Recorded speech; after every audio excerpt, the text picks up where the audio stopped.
感謝天父俾我哋能夠再一次嚟到佢嘅殿當中去敬拜。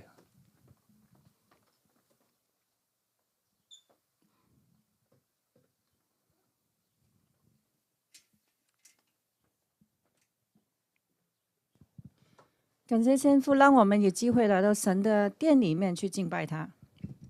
今日咧講呢個題目咧，講到疫苗啊，大家都好熟悉嘅。今天講嘅題目講到疫苗，相信大家都很熟悉。喺我哋基督徒嘅生活裏邊咧，我哋都係遇到好多嘅困難嘅。在我們基督徒的生命當中，我們就會遇到很多的困難。其中一個最大嘅困難就係我哋自己裏邊嗰個嘅罪性啊。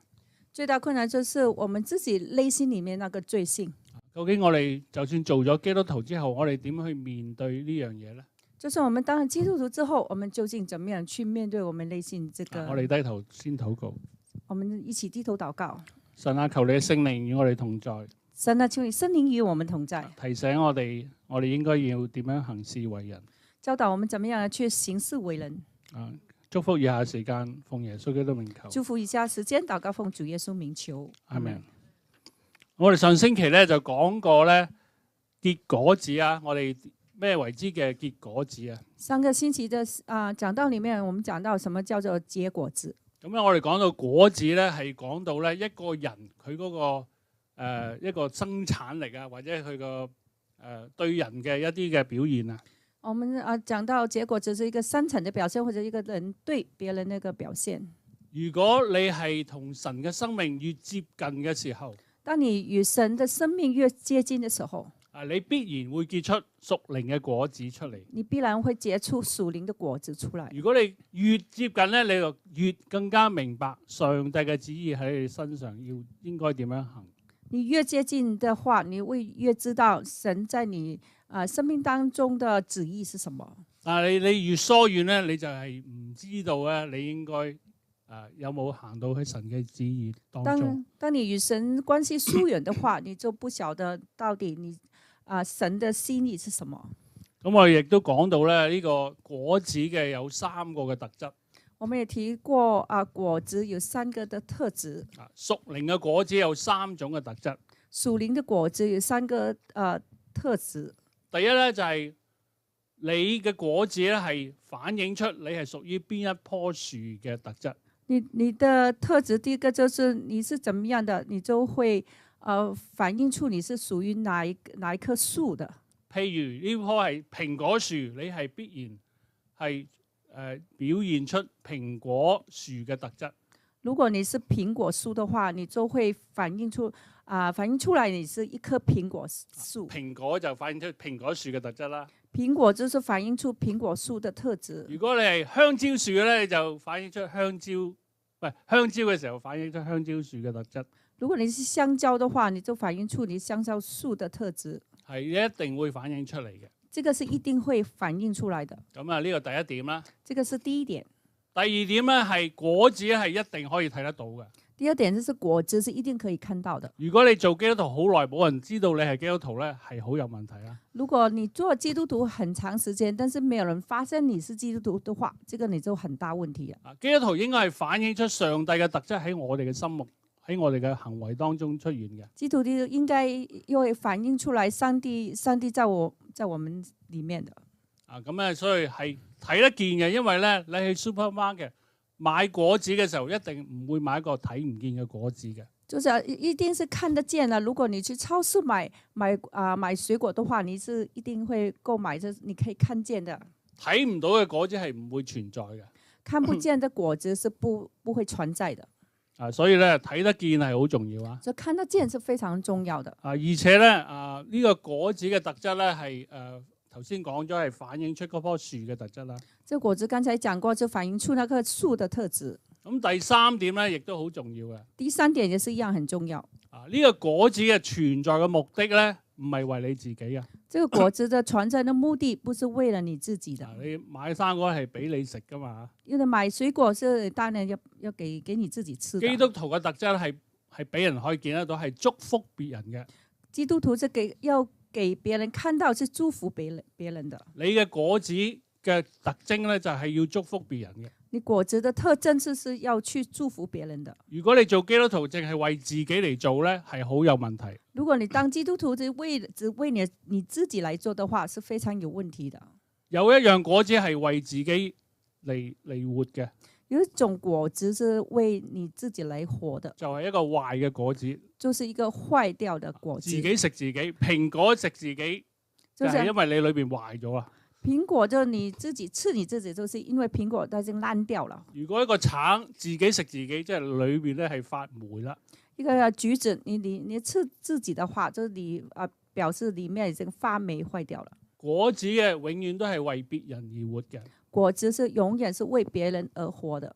咁啊，呢三樣嘢咧係好重要，我哋知道咩叫果子嘅。這個三個是非常重要，讓我們知道這個特質是什麼。一個健康嘅果子咧，一個健康的果子。呢個基督徒健康嘅一個表現係咩咧？一個基督徒一個健康嘅表現是什麼呢？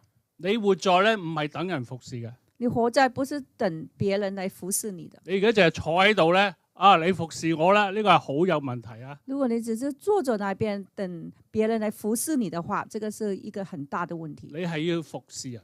你的特質是你要去服侍人。如果你嘅生服侍命真係有神嘅生命喺裏邊嘅話，如果人生命真的有神的生命在你心裡面的話，你嘅果子係要祝福別人。你的果子是要去祝福別人。你係要服侍人。你就是要服侍別人。咁啊，呢個就係呢三個重點好重要啊！這個三個重點是非常重要的。咁啊，我而家講下咧，點解我哋有時見唔到我哋有果子咧？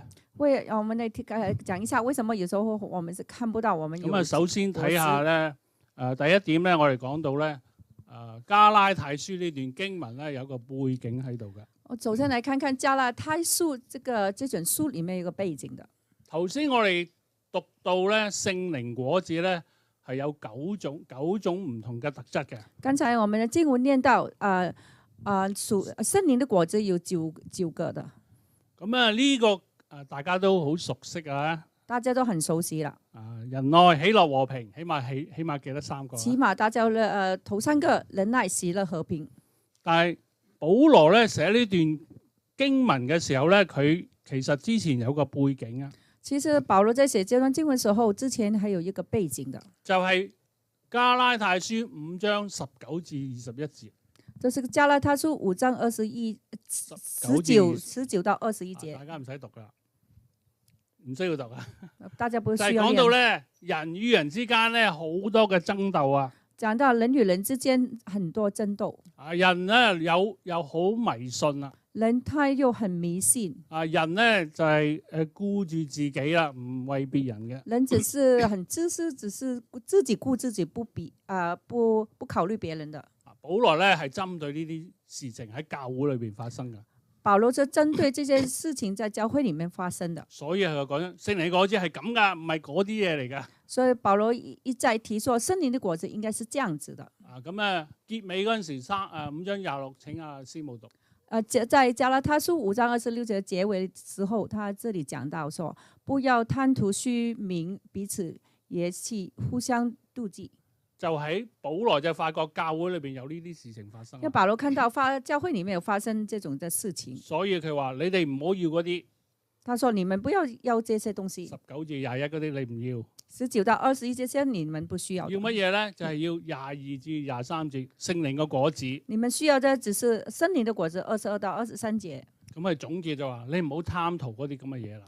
在總結講到，你們不要貪圖這些東西。唔好妒忌人啦。你們不要妒忌別人。咁啊，教會應該係一個什麼樣嘅團體咧？教會應該是一個怎麼樣的團體咧？你話教會應該係咩嘅團體咧？你覺得教會是應該是一個怎麼樣的群體咧？教會應該係一個醫治嘅團體啊！教會是應該是一個醫治的群體。但係好多時候咧，你同我都知道咧，好多教會都唔係一個醫治嘅團體。但是我們大家很多人也知道，教會並不是一個醫治的群體，係一個傷害嘅群體啊！是一個傷害的群體，係嘛？大家有冇人聽過咧？有人喺教會裏邊俾人傷害咗噶？有沒有大家有沒有看過或者見過？就教會裏面有很多人就受到傷害的。有啲人就離開咯。很多人就離開教會。唔應該係咁噶。不應該這樣子的。應該就係有屬靈嘅果子喺度。應該有一個屬靈的果子在裡面。但係有時候我哋發覺無論大教會、細教會都有呢啲嘅情況出現嘅。但是我們發現，無論你是教會的大或是小，還是有同樣事情發生。咁我哋點樣面對呢啲嘅事情呢？究竟我們怎麼去面對這種事情呢？教會裏邊有不和諧，但教會裡面有不和諧，人與人之間有嫉妒、有紛爭，人與人之間有紛爭、有嫉妒。點樣去解決呢啲問題呢？我們究竟怎麼樣去解決這些問題呢？所以咧，保羅咧呢度提醒我哋，你哋要被聖靈充滿。就保羅在這裡提到，就是我們要被聖靈去充滿。就係我哋今日嘅主題，就係呢個疫苗咧，就係咩？要被聖靈充滿。我們今天題目就是疫苗，疫苗就是被聖靈充滿。咁另外一個字咧，就係應該叫做 walk with Spirit，與聖靈同行啊。另外一個字就是與聖靈同行。就係我哋要追求一個常常與聖靈同在同行嘅一個生活。我們要常常要追求一個與聖靈同行的一個生活。咁咧慢慢我哋用3點嚟同大家講啊。今天我們用3點跟大家去分享。第一就係情慾同埋聖靈相爭啊，呢一點。第一點就是情慾和聖靈的相爭。咁啊陣間會解釋咩叫情慾，咩叫聖靈。等一下我們要解析一下什麼叫情慾，什麼叫聖靈。第二點咧講到行喺聖靈當中係點樣嘅生活啦。第二點就講到行在聖靈當中是一個怎麼樣的生活。第3點咧差唔多係結論啦。第3點差不多是結論。好啦，第一點首先咧我哋睇下咧嗰個名詞啦，加拉太書5章16至到17節，請師母讀出。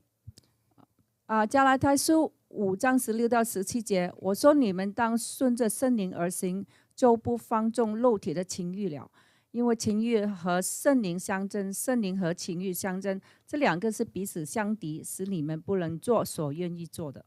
首先咧，你要好清楚明白，你同埋我裏邊都有2樣嘢喺度嘅。首先我要跟大家講清楚說，你和我們裡面還有都是有這種東西的。而家係講緊基督徒。我們現在是講到是基督徒。基督徒都有情慾，基督徒當然係一定有聖靈啦。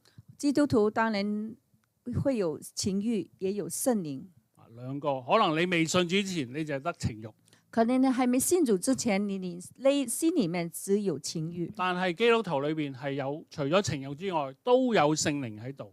但基督徒，我們除了情慾以外，我們還有聖靈在我們裡面。咁呢度解釋情慾同埋聖靈咧，有啲咩嘅分別咧？這裡解釋到情慾跟聖靈有什麼不一樣呢？係咩分別啊？有什麼差別的？兩個咧係打交嘅。兩個是打架的。你記住呢樣嘢，你裏邊有2樣嘢，2個係打緊交。你要記住，你內心裡面有2樣東西，2樣東西都是相爭的。你唔好覺得好稀奇啊！你唔好望住我啊！你唔好看住我。我都係有情慾，同埋我有一個聖靈喺度，我都係打交㗎。不過你睇唔到啫嘛。你不要看住我，以為我沒有，其實連我自己，我裡面還有一個情慾跟那個聖靈裡面在相爭的。不過唔使驚啊，我哋睇下點啦。但是我們不需要害怕啦。咁啊，第一樣咧講到咧情慾同埋聖靈相爭啦。第一個講到情慾跟聖靈相爭。第一點啊。第一點。咁啊，咩叫情慾咧？什麼叫做情慾咧？情慾咧就係呢個英文咧 flesh desires 咁啦。flesh desire 英文就係你要滿足你自己喜歡嘅嘢。意思說你要滿足你自己喜歡的東西。係嘛？你都中意滿足你自己需要嘅嘢。你也喜歡，我每一個都是喜歡滿足我們自己喜歡的，對嗎？但係呢樣嘢咧係唔需要上帝去管理嘅。站在這種事情就不需要上帝來管理的。你要滿足你所喜歡嘅嘢。你要滿足你所喜歡的，係與上帝無關嘅。這些就是與上帝是沒有關係的。就算上帝喜歡又好，上帝唔喜歡又好，我都係中意自己中意做嘅嘢。就算上帝喜歡也好，不喜歡也好，我也做我自己喜歡的事情。你要承認呢樣嘢，你同埋我都有呢樣嘢喺度嘅。我們都要大家要承認這種東西就是在我們裡面的。有啲人咧就係用呢啲方法，我將我自己嘅肉體嘅嘢壓迫佢。可能有人講，我就把我的肉體的情慾把它壓逼下來。將佢轉化成一個聖靈嘅嘢出嚟。把它轉化成一個聖靈嘅東西。係唔可以嘅。這個是不行的。係冇辦法，因為你生出嚟咧，每一個人咧都有呢樣嘢，就係你中意做你自己喜歡嘅嘢。這個是不可能的。因為我們一出生，我們這個情慾就已經在我們裏面，我們想要做我們自己喜歡的。直到你被提上，即係信咗耶穌嘅人被提之後咧，你先至改變嘅呢樣嘢。一直到我們被神提到與他同在的時候，我們這個才沒有。所以你到死嗰日都有呢個情慾。我們到我們去世那天，我們還有這個情慾在我們心裏面。有啲人咧就係頭先話壓迫佢啦，有啲人咧就係轉化佢咧，都係唔可以嘅。有人就是壓逼他，有人把它轉化，也是不行的。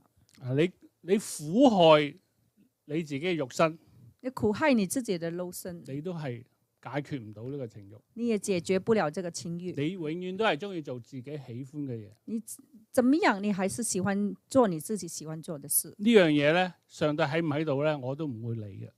這個上帝在不在，他也不管的。所以你生出嚟嘅細路仔咧，你唔使教佢偷嘢啊，佢一定識偷嘢。所以你呢，小孩子出生，你怎麼不用教他，他也會偷東西。你唔使教佢點樣自私，佢自動識自私嘅。你也不用教他，你去做自私，他是天生出來都是這樣子的。即係永遠都係自己樣嘢做咗先嘅。就是永遠就是以自己為重先。咁呢個就係好明顯，就係一個情慾嘅表現啦。這個很明顯就是一個情慾嘅表現。但係我哋要點樣面對克服呢樣問題咧？但是究竟我們怎麼樣去克服這樣東西咧？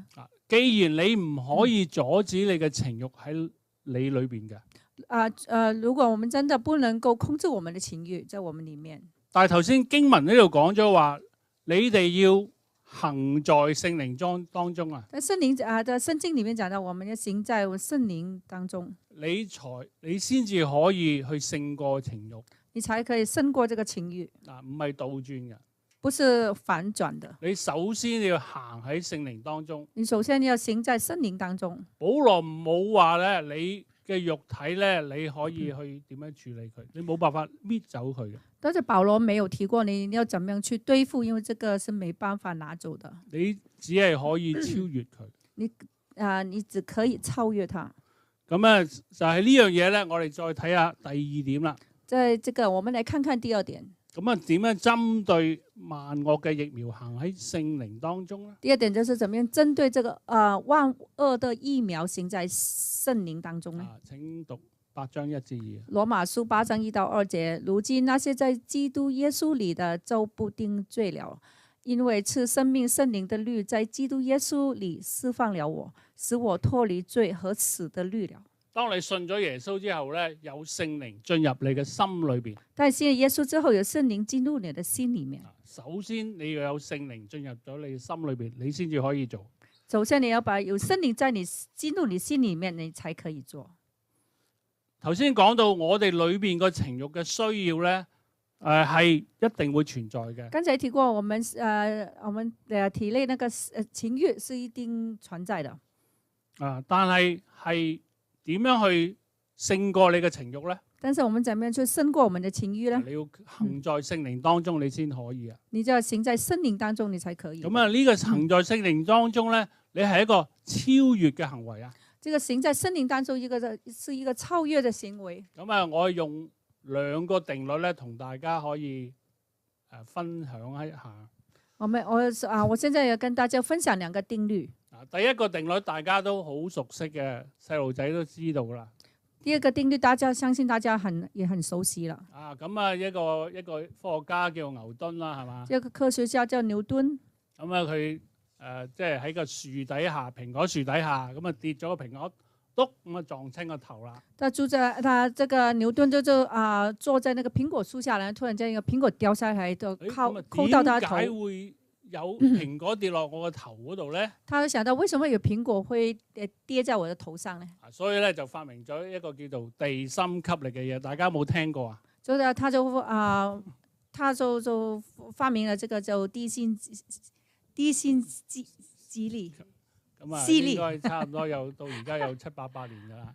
到現在可能有700多800年啦。咁咧。咁啊，其實有條公式啊，好複雜嘅 F1 等於 F2 都係嗰個嘢好複雜嘅，真嘢嚟㗎。其實一個程序啦，大家有什麼 F1、什麼 F2 什麼，喺晒喺度啦。咁啊，就係一個公式，係一個不可以即係不可以質疑嘅定律啊！這個是不可質疑的定律。你啲嘢掟上去咧，一定會跌翻落嚟。你把東西拋上去，你一定會掉下來的。你唔好所以呢個係定律。這個是一個定律。喺我哋世界生活裏邊咧，係永恆不變嘅定律喺呢個世界裏邊。這個在這個世界上面，這個是一個永恆不變一個定律嚟的。但係咧，原來有另外一條定律咧，就叫做氣流動力學啊。但是另外一個定律叫做氣流動力學。點解啲飛機咧飛咗上天咧唔跌落嚟咧？為什麼飛機飛了上天空，它不會掉下來啦？因為佢係用咗另外一條 law 啊，就叫做 aerodynamics 啊。它是用了這個叫做氣流的動力學。啲氣流唔知點樣推來推去咧，你個人咧會上升啊。不曉得那個氣流怎麼推來推去，你人就會上升。我就睇到啲圖啊，咁啊照抄落嚟啊，可能我都唔係好知點解啊。我就在網上把它抄下來啦。咁啊，總之係有呢樣嘢會發生，大家坐過飛機啊。但相信大家這件事情都會發生，相信在座的每個都坐過飛機。火箭咧幾百萬噸嘅火箭都可以上升喎。那個火箭就是幾百萬噸，它就可以上升的。點解會咧？咁重嘢應該會跌落嚟㗎。這麼重嘅東西一定會掉下來，對嗎？但係你嗰個氣流對嘅時候咧，佢就會將你呢樣嘢咧升上去。當你嘅氣流是對的話，它一定上升的。直至佢願意落嚟嗰陣時，佢又改變個氣流啊。直到他願意，然後飛機什麼要願意降下來嘅時候，他就改變那個氣流。所以呢個地心吸力就好似我哋嘅情慾一樣。這個地心吸力就是好像我們的情慾一樣。呢個係永恆不變嘅定律，每個人都有嘅。這個是永恆不變的道理，我們每一個人都會有的。即係牧師都有㗎，你唔好以為牧師冇㗎。牧師啊，傳道都會有的。咁啊，但係有一樣嘢咧，就係氣流動力學，就係好似聖靈嘅力量一樣。這個氣流動力學就好像聖靈一樣，就係靠聖靈行事嘅人咧，佢就有呢種力量。靠著聖靈行事嘅人，他們就有這種的力量。佢可以超越佢，他可以超越他，抵消咗呢啲情慾嘅吸引啊！就抵消了這個情慾的吸引。所以點解教會裏邊有紛爭咧？所以為什麼教會裡面會有產生有紛爭呢？你說為什麼呢？如果你淨係靠地心吸力，如果你只是靠着這個地心吸力的話，你淨係靠我係咁噶啦，我性格生出嚟咁啊，你想點啊？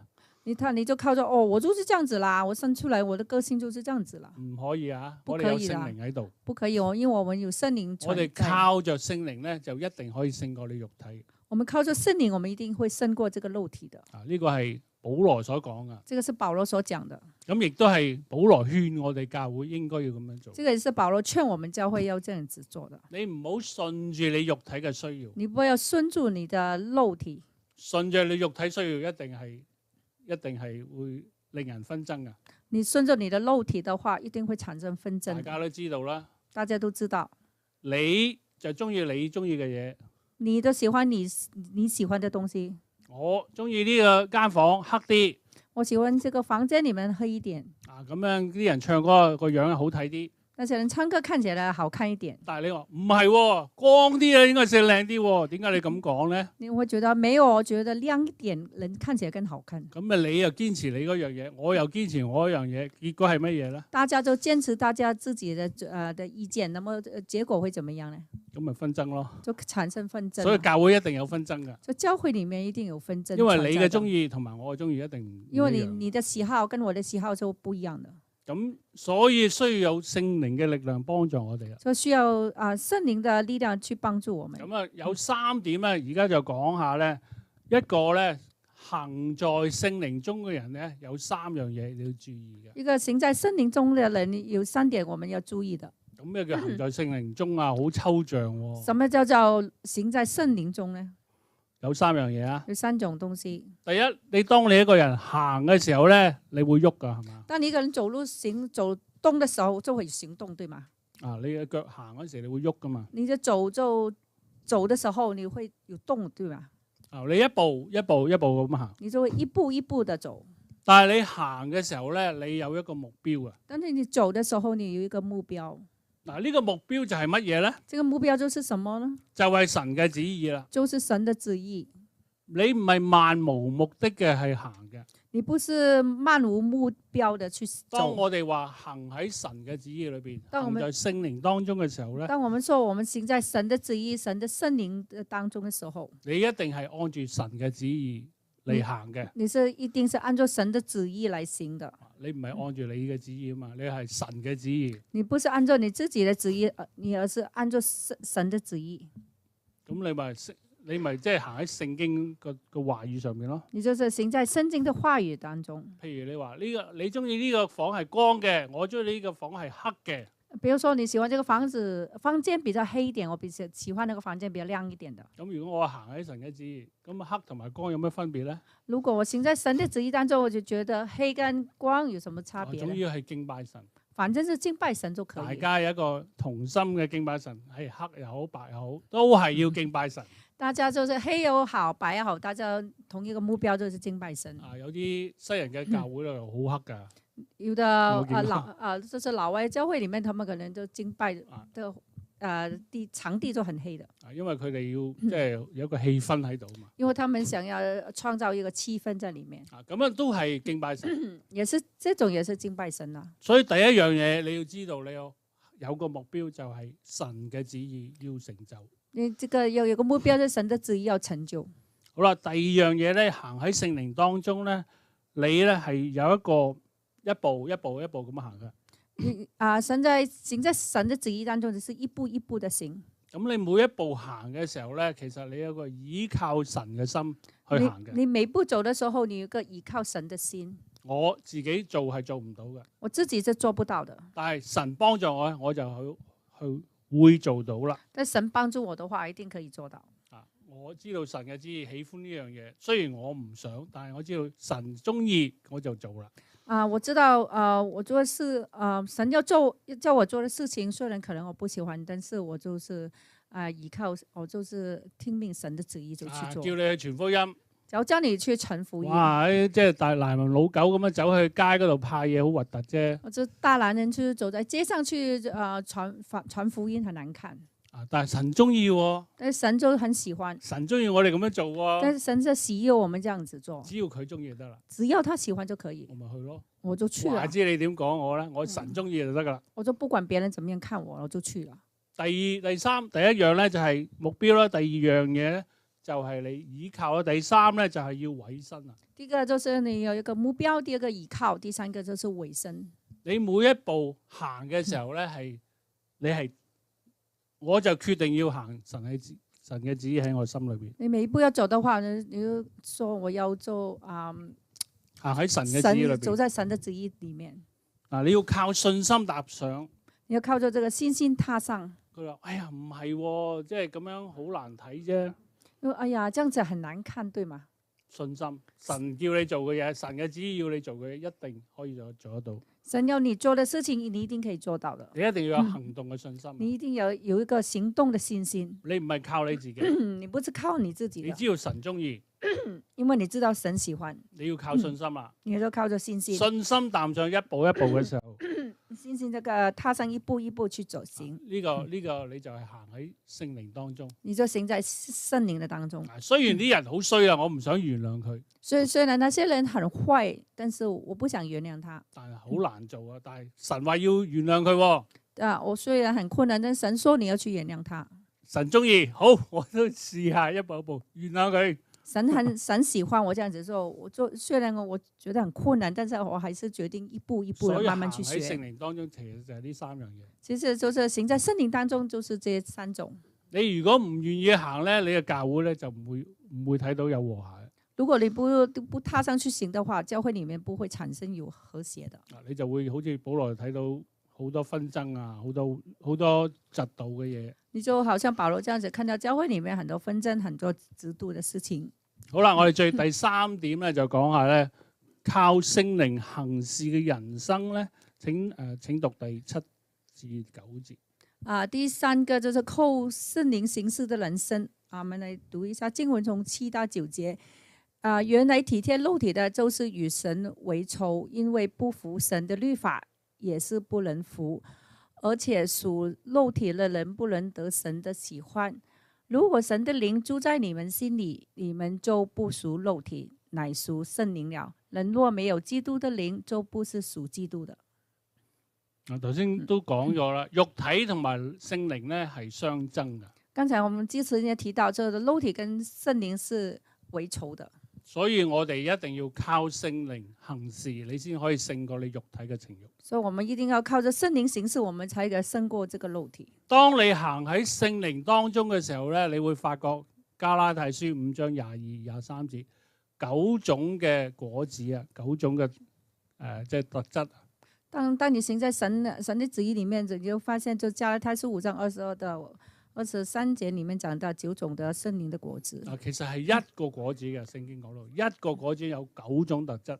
就是聖經講到就是一種果子，但是它有九個不同的特質。你行喺聖靈當中，你就會有呢一個果子出嚟啊！你行在聖靈當中，你就會發現有這個聖靈的果子出嚟。係完整嘅果子啊，唔係話淨係有愛心就冇忍耐，唔會發生咁嘅樣嘅。這個是一個完整的果子，不會說你有仁愛，但是你沒有喜樂，這樣子的。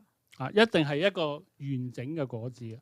一定是一個完整的果子。我哋咧係整個果子嚟睇嘅。我們是整個果子嚟看的。即係唔係話淨係愛，就係有愛心就冇第二樣嘢咁樣。不是說我只是有愛心，但是我沒有其他的。所以咧呢個果子咧係顯而易見嘅。這個果子是顯而見的。如果你係基督徒嘅話，你一定可以見到呢個果子。如果你是基督徒的話，一定會看到這個果子的。如果見唔到咧，真係好有問題嘅。如果看不見的話，真的很大問題。可能你就係為咗自己嚟活。可能你只是為了你自己自己食自己，你自己吃自己啦。呢個咧唔係俾人食啊，即係果子一定係俾人食噶嘛。頭先講。剛才我們提過果子是要給別人去吃的。一定係祝福人嘅。一定是祝福別人。唔係單單領受人嘅祝福。不是單單只是領受別人的祝福。果子係一個有令人喜悅啦，同埋佢唔係自己食自己啦。頭先講。果子就是剛才提過，是令人喜悅，不是只是給別人吃的。即係話咧，你嘅生命當中咧，其實有一棵樹喺度，記住啊！你要記住，你嘅生命中其實有一棵樹在裡面。聖靈喺度嘛？頭先講到聖靈果子，即係呢個聖靈就好似一棵樹一樣。在聖經講到聖靈就好像一棵樹一樣。聖靈一棵就結出呢個果子啊！即係話聖靈就係一棵樹啊！聖靈結出這個果子，就是這說明是聖靈就是一棵樹。你嘅內心同埋我內心都有棵樹喺度。你的內心還有我的內心裡面都有一棵樹。佢就要結出呢個聖靈嘅果子出嚟。他就要結出這個聖靈的果子。喺我哋靈魂裏邊咧係有一個樹啦，因為神嘅靈進入我哋啊嘛。神的靈進入我們，所以我們的靈就是有棵樹。所以咧呢個喺呢個一個屬靈嘅人咧，佢一定有呢個表現啦。一個屬靈嘅人，他一定有這個表現的。咁有時咧我哋諗下一個問題。有時候我們就會想到一些問題。有啲即係講到咧，牧師講到咧就係呢個福音嘅種子已經出咗嚟啦。你聽到牧師講到福音的果子已經出來了。大家知道咩聖靈嘅果子？大家知道什麼叫做聖靈的果子？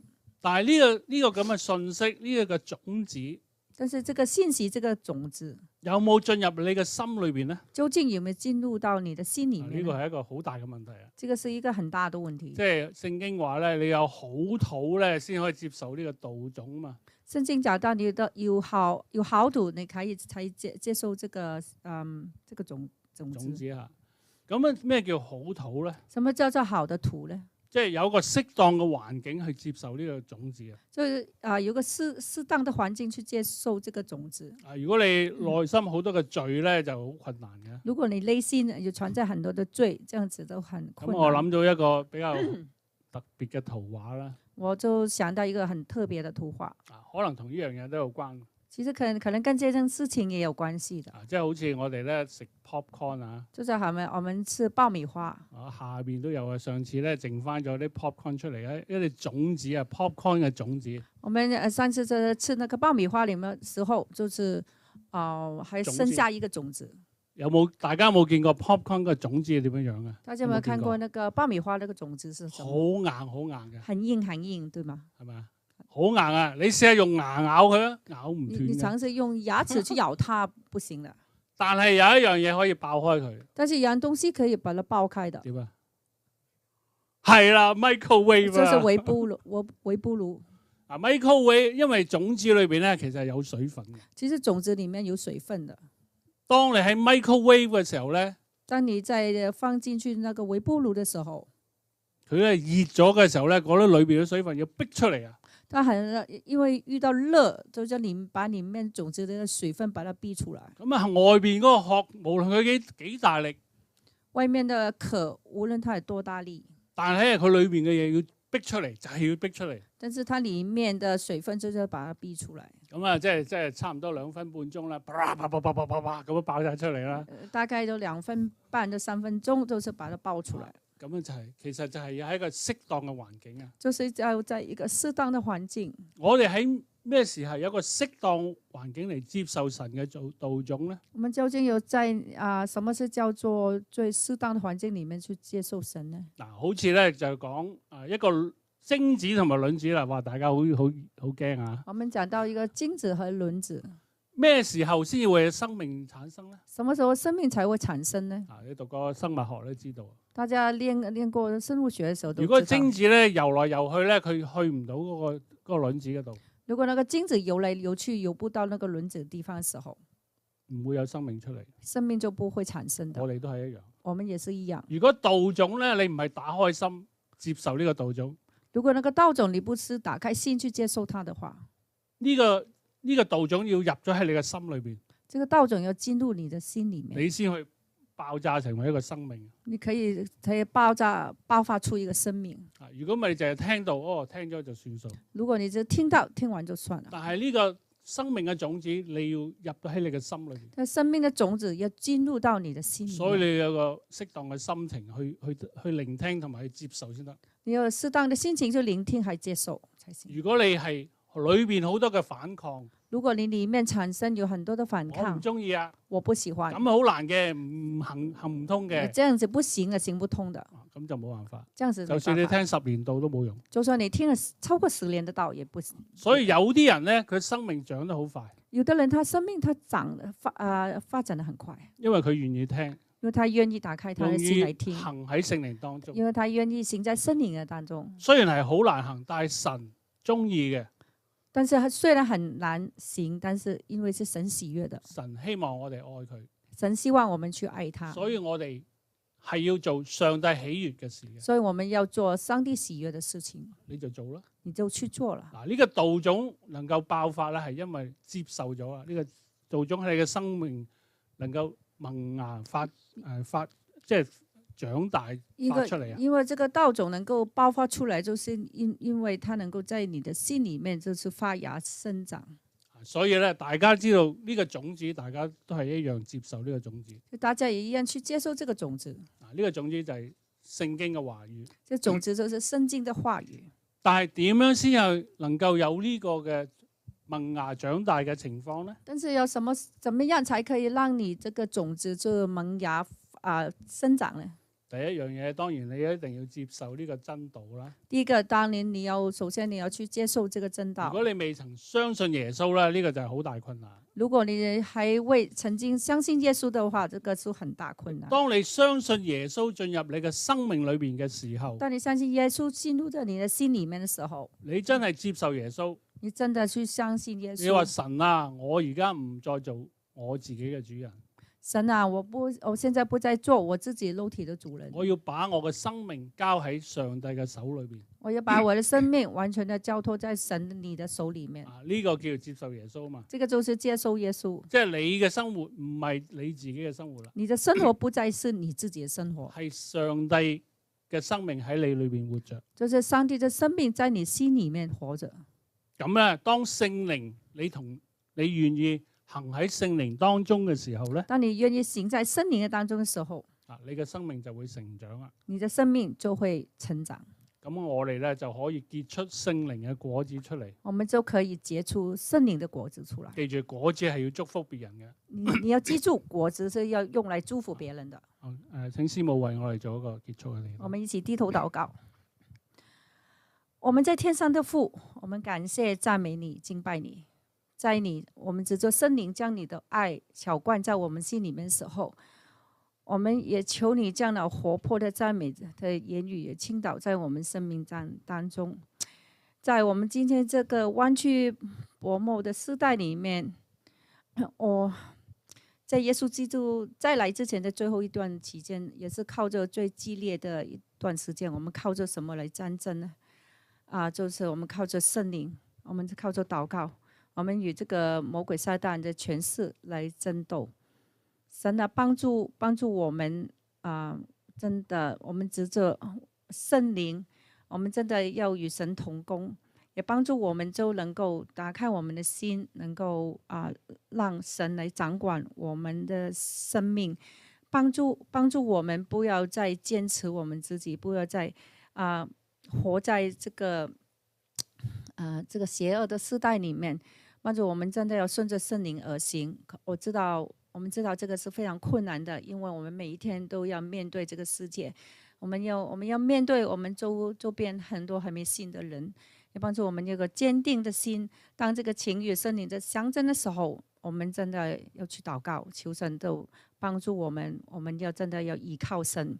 诗人曾在诗篇里面说过：说上帝啊，我的心切慕你，如鱼露切慕溪水。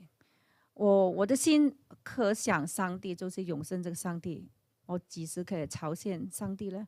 神啊，帮助我们，我们的心是渴望上帝，切慕上帝，时常在圣灵里面去朝见上帝，来接受神他丰盛的恩膏，让我们的灵命能够成长，继续帮助我们回到我们家里、我们的工作地点、我们的学校里面的时候，我们真的求神帮助我们每天过的生活都能够讨你的喜悦，帮助我们。我们的祷告是奉主耶稣名求，阿们。